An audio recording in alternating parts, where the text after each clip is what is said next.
Hey everybody, welcome to Behavior Grooves with Tim and Kurt, and we have a very special edition today. We are going to do an Ask Us Anything episode, and we are a little nervous, but also very excited because our producer, Caroline Schaefer, is here. So Caroline, welcome. Hello, thank you for having me or letting me force you guys to do this. Yeah, it's like a special edition of our podcast with an addition of Caroline Schaefer sitting in, and it's like, fantastic. Okay, I tried. Flipping the tables a little bit or turning the tables. Yeah, and I'm very nervous. I don't know about you, Tim, but I have a little bit of apprehension about what kind of things we're going to be asked. Do you have butterflies in your stomach? I don't know if they're butterflies, but yeah, okay. All right, Caroline, how's this going to work? Oh, yeah, this is going to work. You should rest easy knowing these are questions brought to you by our audience. If you guys have been listening to the past few months, we've put out a survey for people to fill out, and we got a lot of great replies to the survey. And one of the questions on the survey was, if you could ask Kurt and Tim any question, what would you ask? And we got a lot of great, interesting, and a few little off-the-kilter questions for Kurt and Tim. So we decided to do an episode where we would talk about all the questions on the survey and have Kurt and Tim answer them for you guys. Yeah, it's those off-kilter questions that I'm worried about. Okay. I think you'll like it. Okay. All right, here we go. So I've grouped the questions. And we don't know what these are, folks. So Caroline has kept them under wraps from us. So yes, it's secret. I've grouped them into categories. Kurt and Tim only know the categories of questions we're talking about, but the actual questions they don't know. So we're going to start with a softball for you guys. And how did you two meet? Well, it was a dark, stormy night, and I was cold, and Tim offered warmth. No, how did we meet, Tim? I know that we met because I was working at a company that you used to work for. I don't remember the specific first meeting. Let me say this: I'm not more than 90% sure of our first meeting, but my recollection, that's 90% good, was that we were actually in a meeting room at BI Worldwide where I was working at the time, and you came in. And I think I was actually sitting and we were working on a client, and you were like the expert. You were like the guy with all the content knowledge about what the client was going to do, and started sort of rattling off, okay, this is it and this is that, and like you were in director mode. It was great. Well, I don't know exactly the first time that we met, but I do remember in remembering the time when I go, gosh, this guy is good. Like this is a guy that I need to pay attention to. Was at that same company, and we were working with a client, and we were presenting to the executive team, and we had like an afternoon talking behavioral science with this executive team, and you were just standing in front of the group, commanding the room with this knowledge of goals and goal setting and human motivation and driving all of these things that I was like, holy crap, I can't talk like that. This is awesome. I need to learn from this guy. So that was, I remember, it was a fun day in Indiana. There we go. Ah, yeah. The Indiana connection. Yes. Yeah. That was I think that was the first project we worked on. I think so. The one that was at least in any in-depth. So yeah. In depth. Right. And I loved it because it really was right up both of our alleys. It was a workshop that you knew well, that you could deliver in your sleep, and I had content that I was totally ready to share, so that it was fun. It was fantastic. All right, Caroline, that was a softball. Thank you. Yeah, that was easy. The first few are going to be a little easy, so I guess I'll go to Tim first with this one. What made you want to join the field of behavioral science? And then we'll go to Kurt after. So what inspired you to become a behavioral scientist? Yeah, so it's interesting, like your first framing of to join the field. I had a burning question to answer. I was working at this company that was involved in incentives and motivation, and the company line was don't reward people in incentives with money.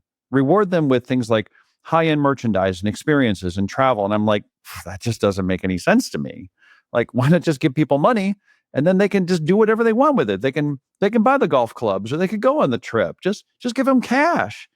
And my boss was like, no. That's not the most motivational thing. I'm like, well, prove it. He's like, no, just take my word for it. This is how it works. I'm like, that is not a good answer. That is so self-serving.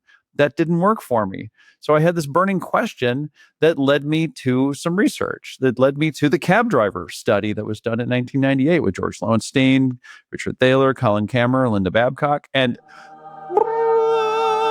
like it was angelic choirs coming down from heaven. It was like, we're not so rational.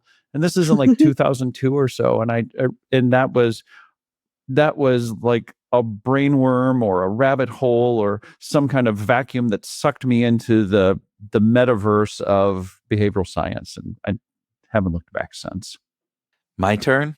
All right. Well, I have always, I didn't have the angels coming down for me. I wish I would have had that happen. I had always been interested in business. I had always, I had gotten my undergrad in marketing and economics. I got an MBA, but throughout all of that, I'd always had an interest in human behavior and understanding why people do what they do. And so, in my MBA process, I actually ended up taking what was my most favorite class of 2 years of school, which was consumer behavior. And obviously, they weren't teaching behavioral science, but they were teaching consumer behavior, and we're reading research, journal articles. There was no textbook. It was all these different articles of all these different research studies about like why pricing something at $2.99 changes people's behavior. But if I had priced it, if I instead of if it was $2.98 and I went up to $2.99, that doesn't change it. But if I go from $2.99 up to $3, that changes the amount of number. And the economist in me, it's a penny is a penny is a penny. It shouldn't matter. That wasn't the case. And so like that was the first part where I'm going, wow, we really are fascinating and illogical in many of these senses. And so that stuck with me. And then, as Tim mentioned, I ended up starting at this company that Tim worked for as a full-time employee before he came. And they were doing all this interesting work. And so that spurred a bigger interest in me of like understanding human motivation, like to what Tim was saying. Why do non-cash incentives work? Why do you want to set these goals for people that are a stretch goal? What is it about them that drives that behavior? And that got me going. And I'm into like, hey, I need to research this more. Started my own company. And then shortly after starting my own company, ended up going back for my PhD in IO psychology and have never looked back. Why did you choose IO psychology? I was just kind of curious about that, Kurt. So it was I had thought about doing something more in business. Again, business was this, my worldview that society had shaped is, to succeed, you need to be, in business and successful. And if you're an entrepreneur, you really need to know all this business part. But I had my MBA and I had this undergraduate in it. And what fascinated me wasn't the business side anymore. It was the human side. It was this like, wow. And the psychology side of it, I knew I never wanted to be a counselor having people on the couch. It's too much responsibility for some idiot like me to be like having somebody's life where I'm trying to instill, wisdom. But an organization, hey, I can instill wisdom into an organization. So I can find multiple people, just not one. Yeah. Well, and part of it too is and again, as I will not get into the things, but as my little cohort group that I formed in my PhD group, my friends that we were doing, we realized, and even I don't know if this is true in the case, but like we were the normal ones. We were the ones who were looking at like the positive things in people and not all the negative aspects. It's like, no, IO is positive psychology. We're trying to find the levers that make us even better, not the things that are like keeping us down. And that I think was really a part of of who I am. And so that was really important.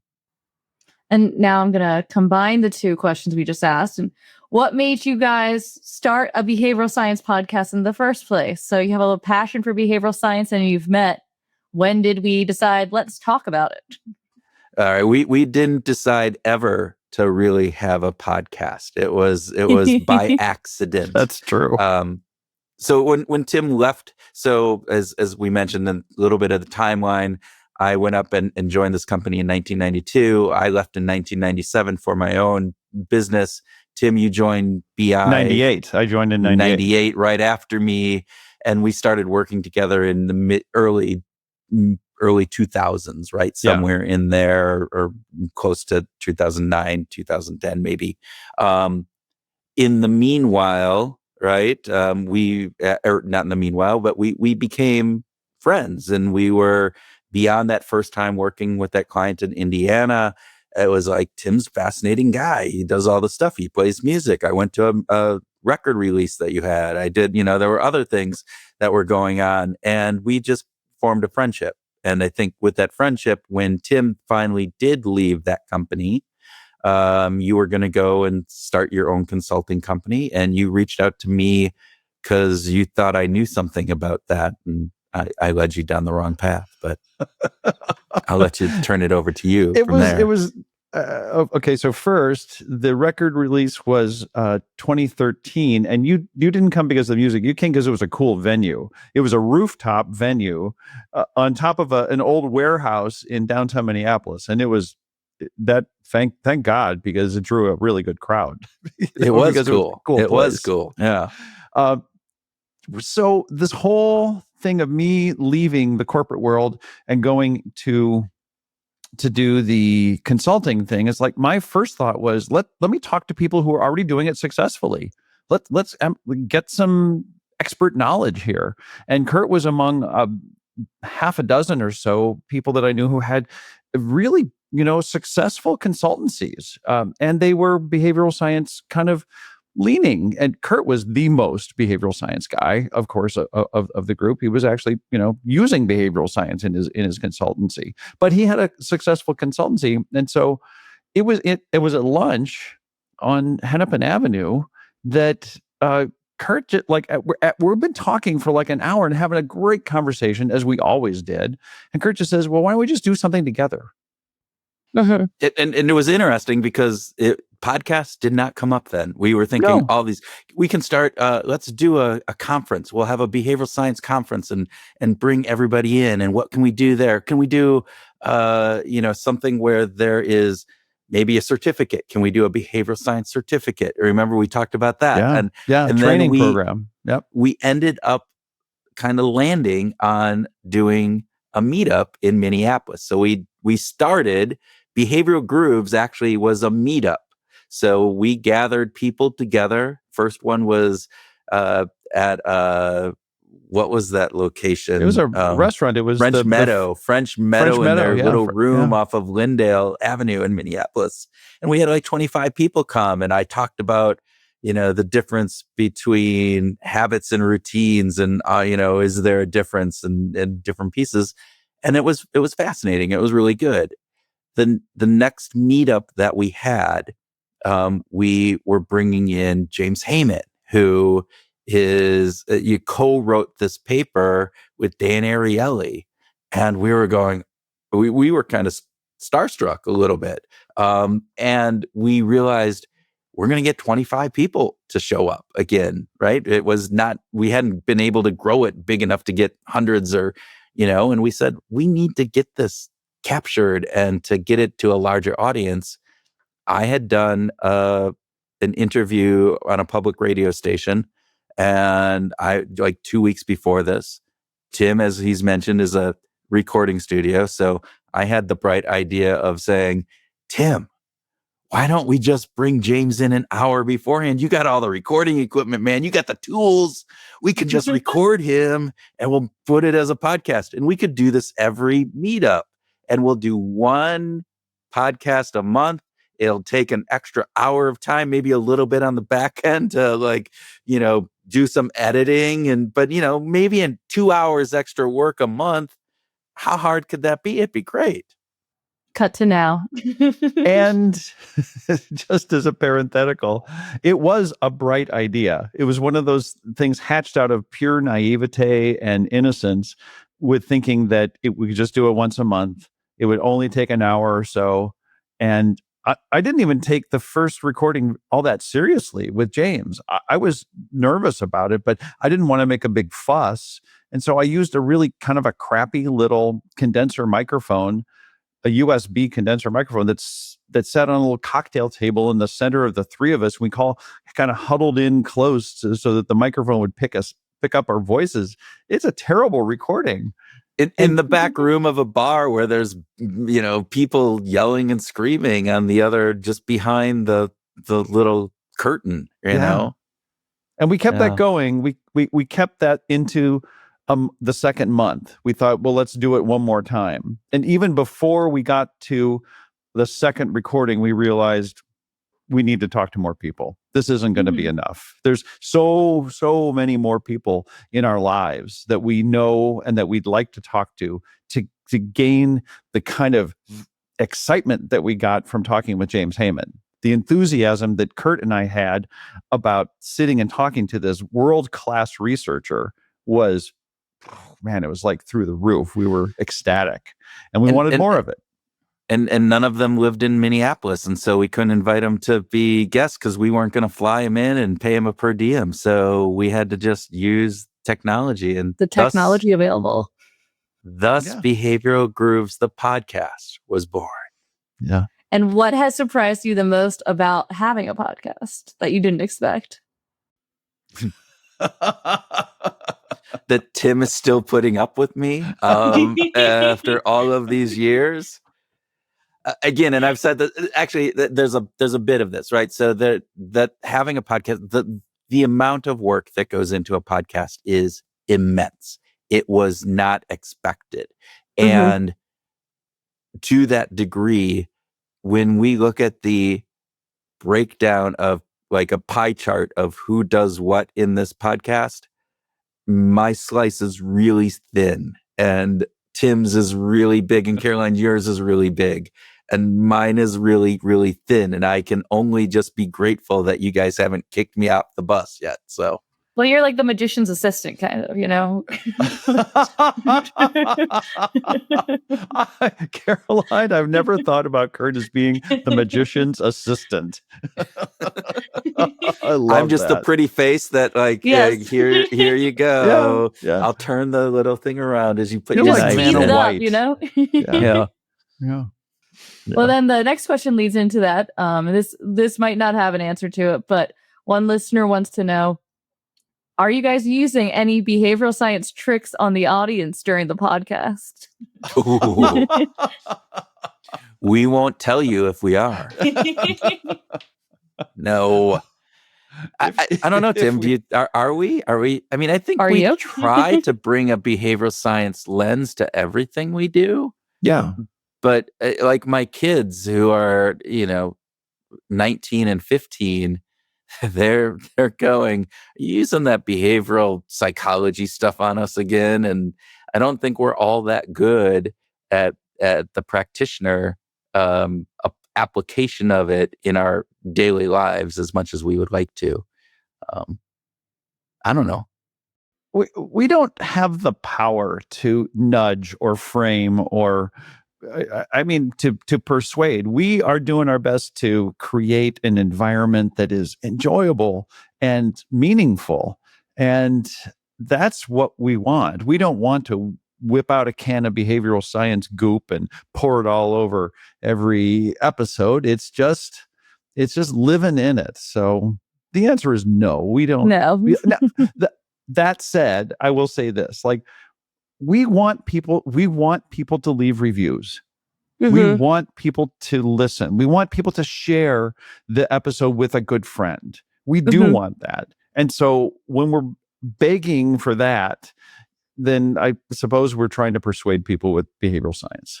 Well, and to that, if anybody out there has a behavioral science tip that they can give us about how we can grow this podcast, we'll use it as much as we can. So we're just not bright enough, I think, to actually, necessarily figure that out on our own. That's why we bring in these bright, people that we interview. Yeah. So if we could figure out, we would have had Robert Sapolsky on already, right? yeah, we've been trying. Oh, man. Anybody know Robert and wants to get him on? I mean, he's been super nice in the email conversations that we had, but it's always been a polite no. He's every busy. time. And it's fate, so we can't. And now he's got, the PR people that are interfering, and so we can't even get to him anymore. So, but I guess speaking of guests or potential guests, one listener wanted to know: had you ever had a guest on the show that's completely changed your mind about something? Like, did you ever have an interview where you're like, I never thought about it that way? That's so interesting. Kind of had a 180 from what you had thought before the interview. Tim, I'll let you go and I have one if you don't.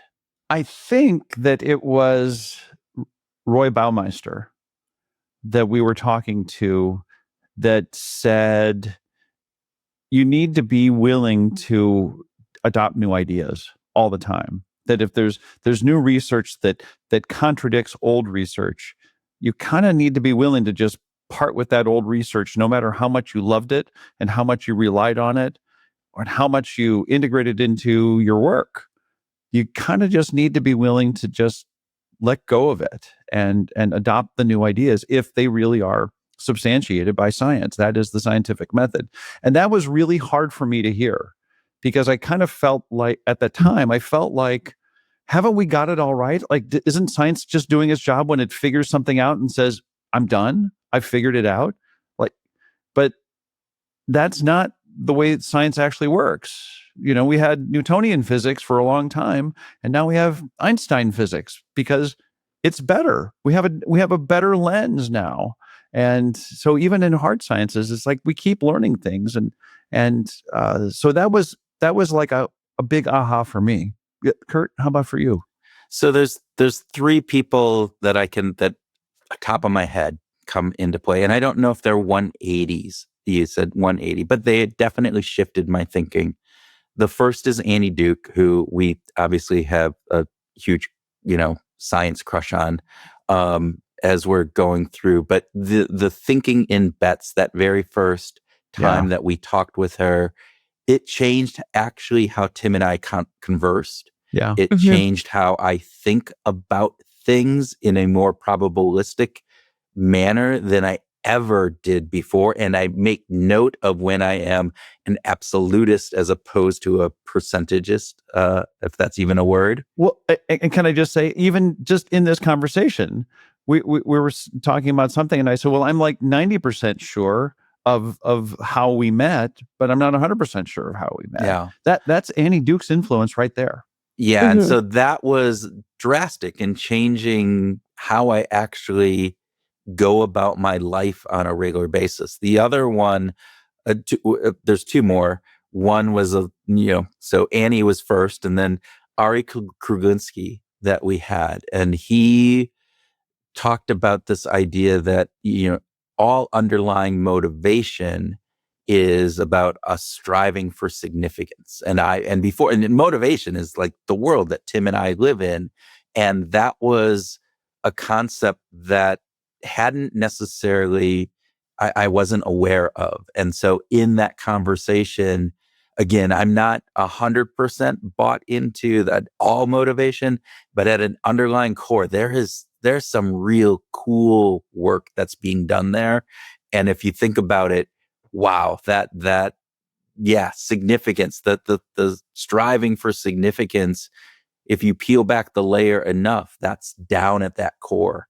And then lastly is just one of our most recent ones, which is Kurt Gray. And again, when we think about the moral foundations of our behavior and why they are, I had been a big Jonathan Haidt. Tim and I both have talked about, the influence that he had. And Kurt shook that to its core in thinking about this from a fear that we are, we were not the apex predator for the vast majority of our evolution. We were were huddled in groups, afraid of the saber-toothed tigers. And, it wasn't until we, had really evolved a long way that we became more of the hunter as opposed to the hunted. And that influenced, again, how I think about some of those moral foundations. Like, where is the fear center for people, myself included, but others, and particularly in this crazy political world that we're living in now?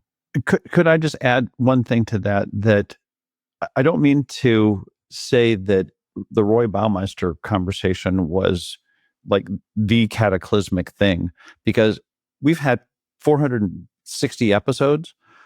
I'll bet if you gave me 20 minutes, I could list 200 lessons, things that I have learned that from guests. I mean, just 200, Tim. I mean, maybe we've had 300. Well, we did a lot of grooving sessions. Guests, so Tim's really smart.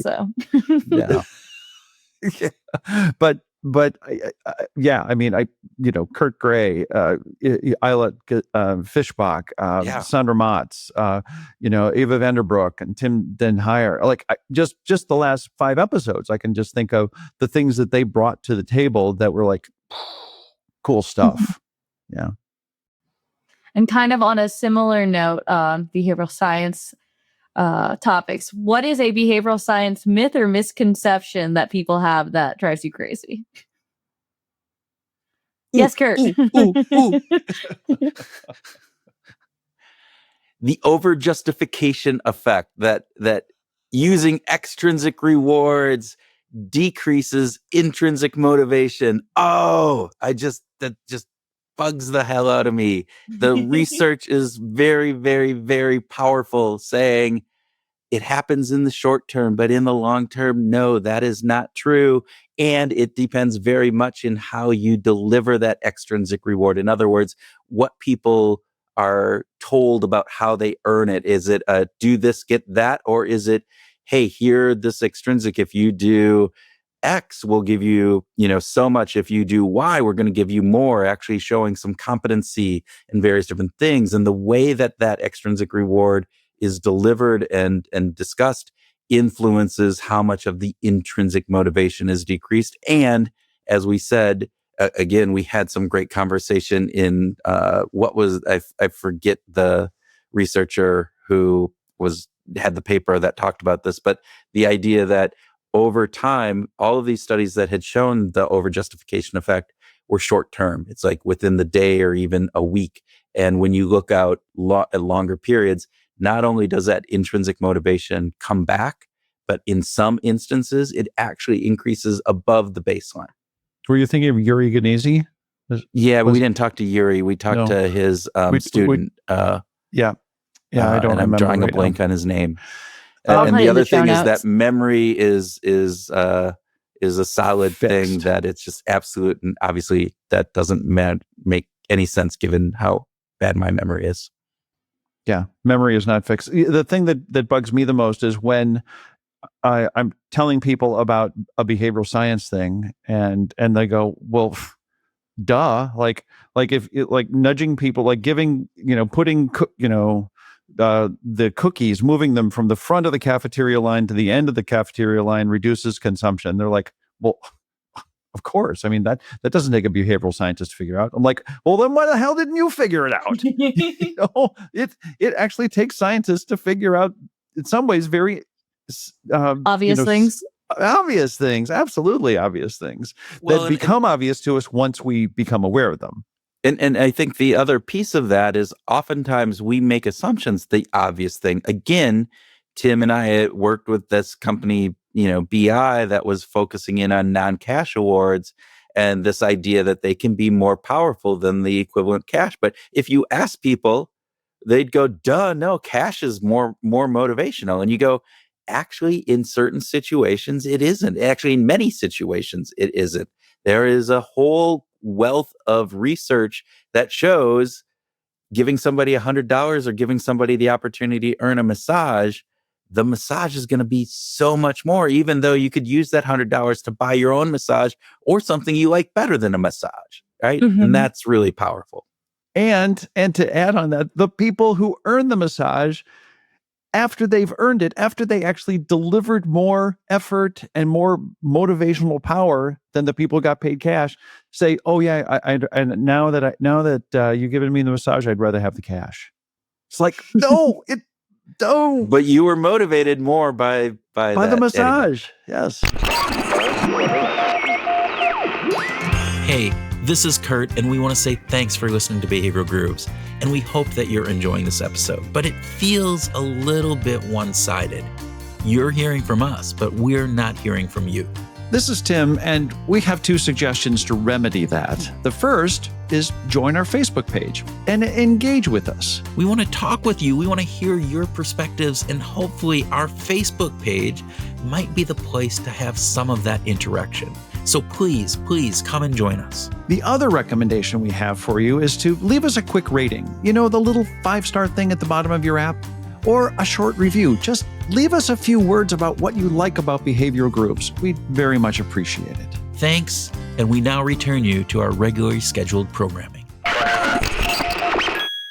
Well, as you guys have said, we're irrational, so that leads to the next question we have. What behavioral science principle do you struggle the most with applying to your life as an irrational being? Every single one.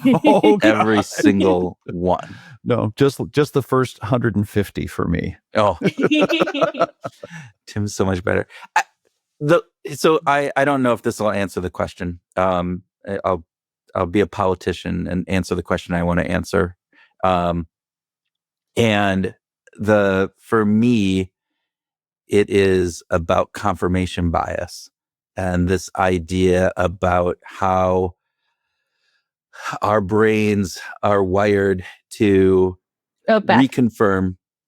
Our brains are wired to reconfirm the beliefs that we already hold and to discount any evidence against those pre-held beliefs, which I think is, if not the mother of all biases, if it is one of the big ones that are out there that really impact a whole slew of the negative factors that are going on in our world, in our individual lives.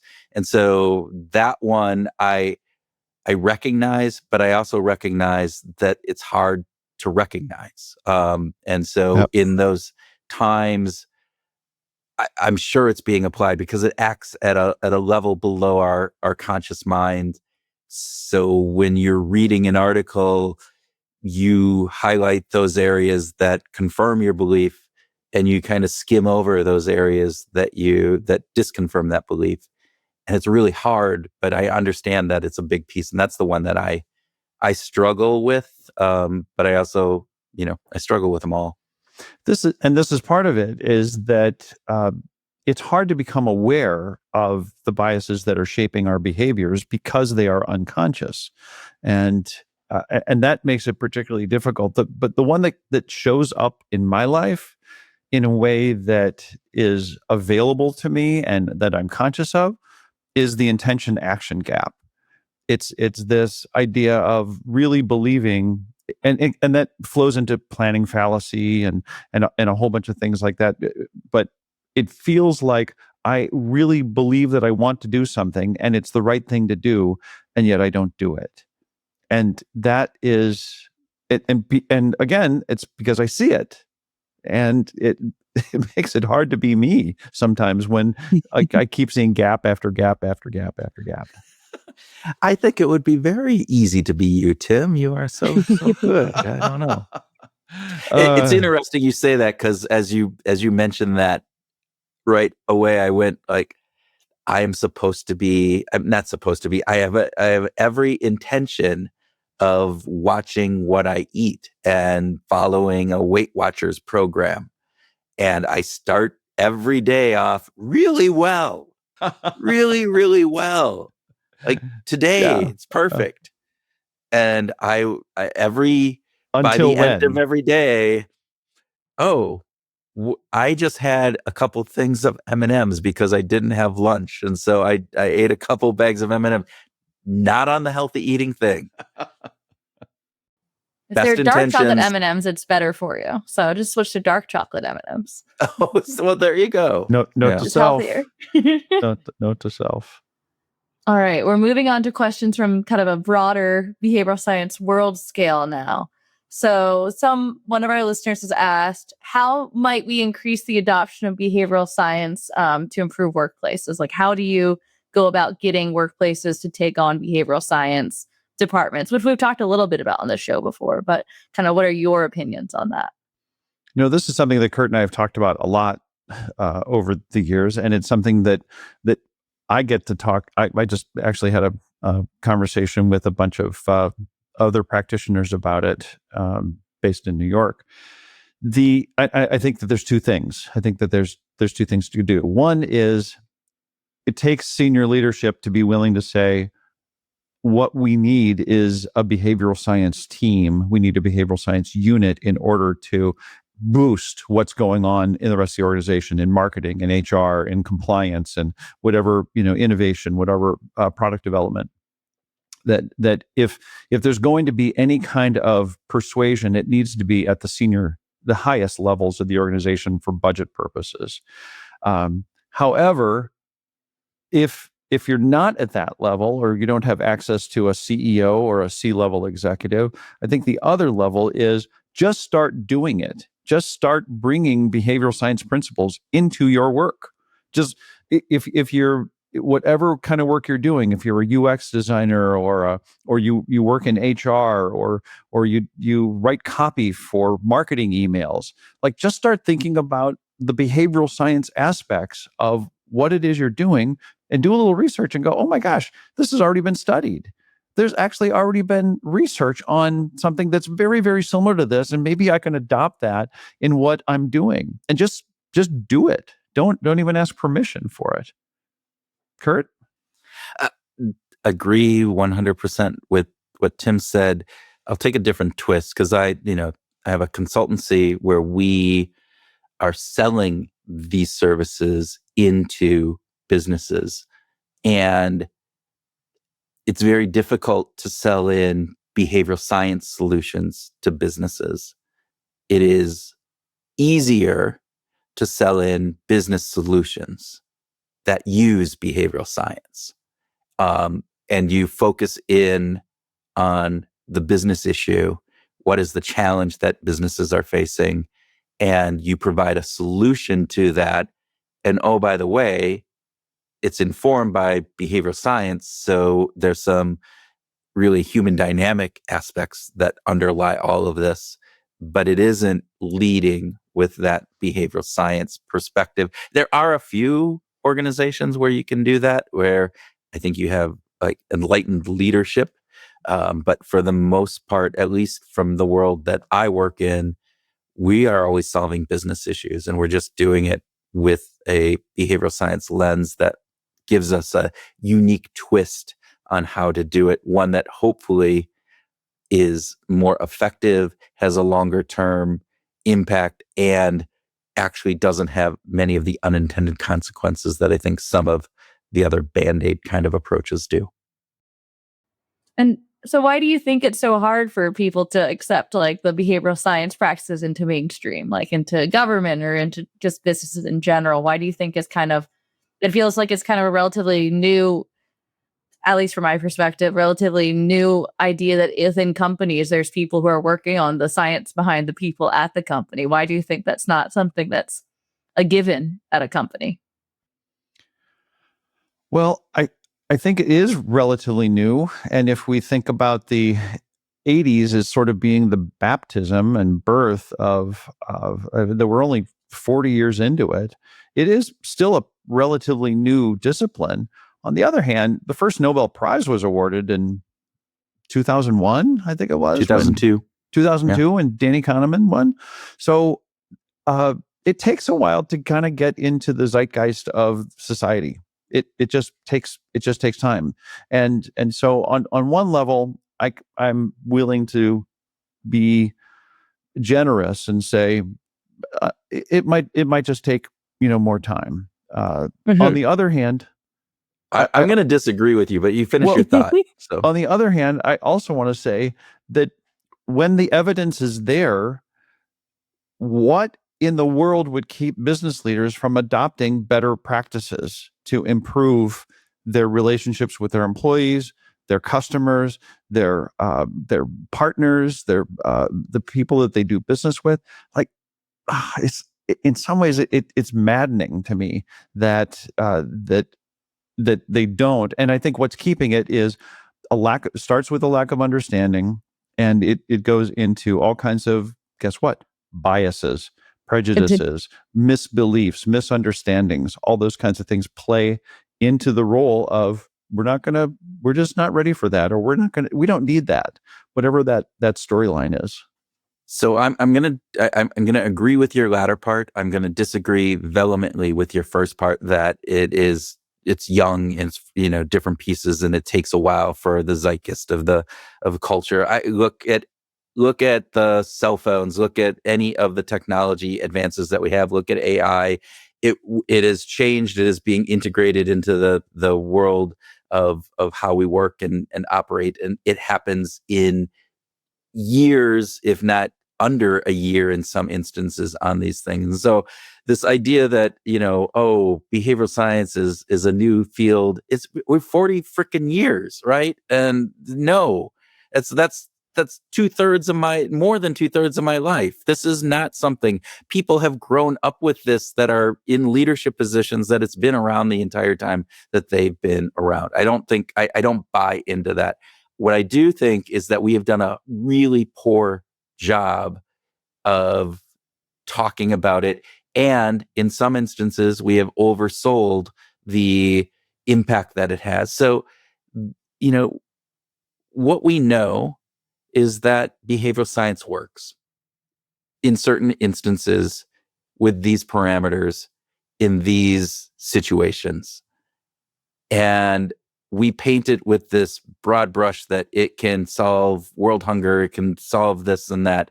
And the impact that it has is significant, but that doesn't mean that it's going to change. Significance is better than the control. We see a 3% increase in whatever that is.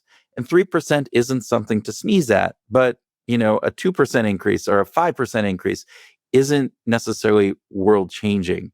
And it gets sold, and then people go, well, we tried it and didn't work, or we're going to just import what people did over here, and we're going to put it into this situation over here, because that's what we do with everything else in business, right? You import a model of AI, and it works in this thing, and it works in that thing. The phone that I use works, as a business phone, as a personal phone, all of the different pieces. Behavioral science doesn't do that. Behavioral science is a field where it is context dependent. And so doing like, oh, these people changed this email over here and got a 20% increase in sales, we're just going to change this email. And no, vastly different. You can't just do that. And I think that's a big miss on our part. You're smiling at me. I'm sorry. Did I go off? Doing great. No, there's I guess I feel like I already know the answer to this one, so that's why I was smiling. But what field do you think should be using behavioral science more than it currently does? All of them. That's what I knew you were going to say. All of them. Every damn one. Every aspect of corporate culture, product development to customer relationships, just about every aspect of government could be using it, and at all levels. Federal level is one thing, but state, and even more so at county and city and townships. There are potential applications everywhere there are people. Wherever there are people, the behavioral science could have a positive impact. Ditto. The only thing I might add is I think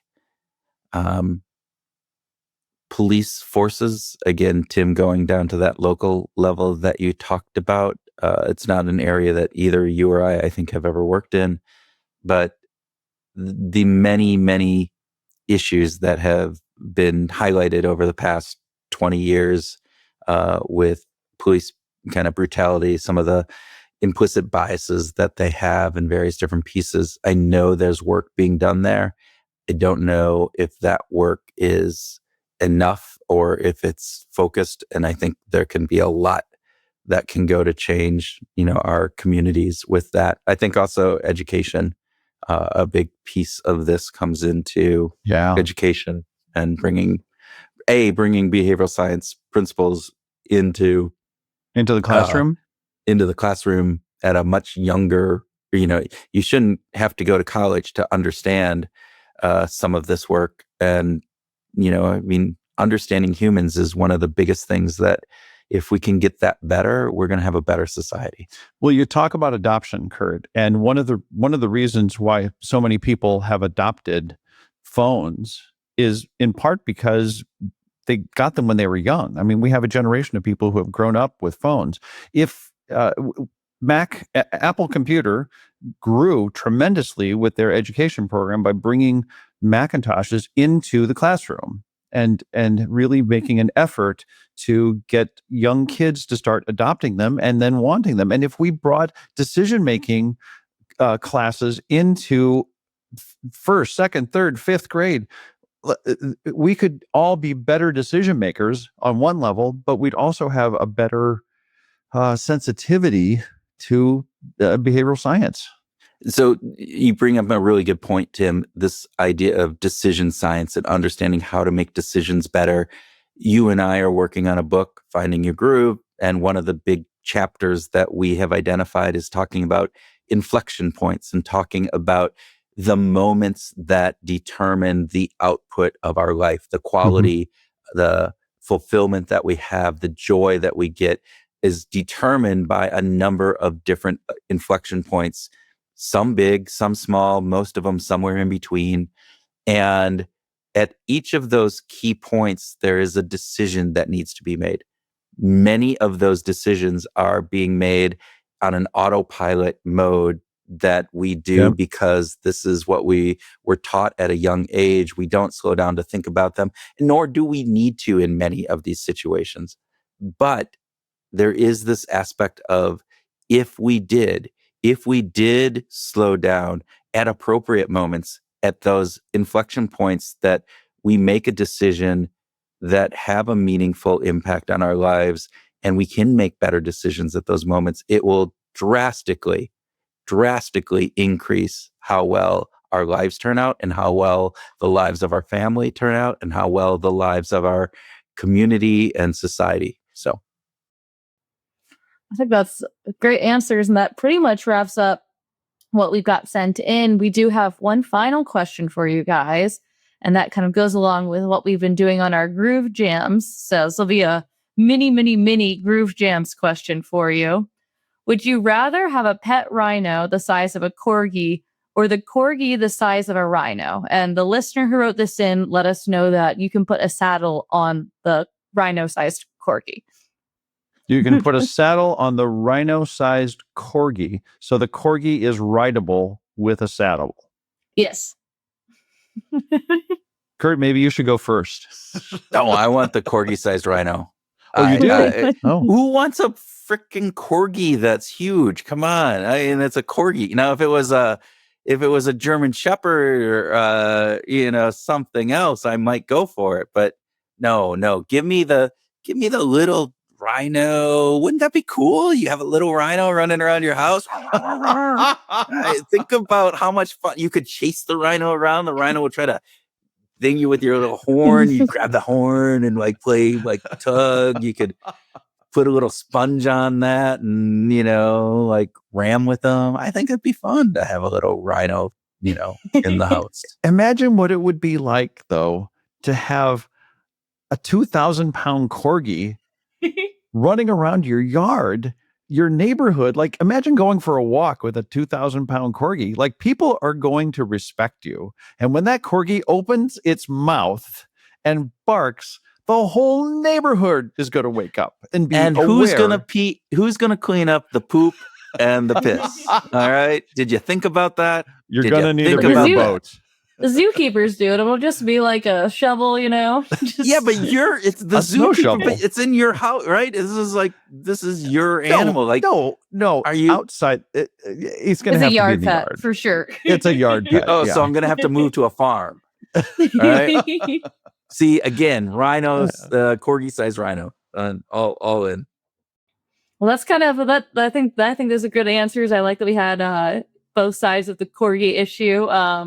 Listeners, if you disagree or agree, tell us if you agree with Kurt or Tim on the corgi-sized rhino or the rhino-sized corgi. But yeah, this was our first Ask Us Anything episode.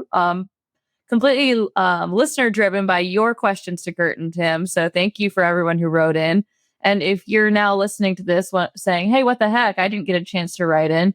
I'm going to put my email in the show notes of this episode. And if you have any questions for the next Ask Us Anything, if you'd like us to do another Ask Us Anything, feel free to send it to my email and I'll keep them for the next time we do this. But thanks everyone for listening. And we hope you enjoyed this kind of special episode of Behavioral Grooves.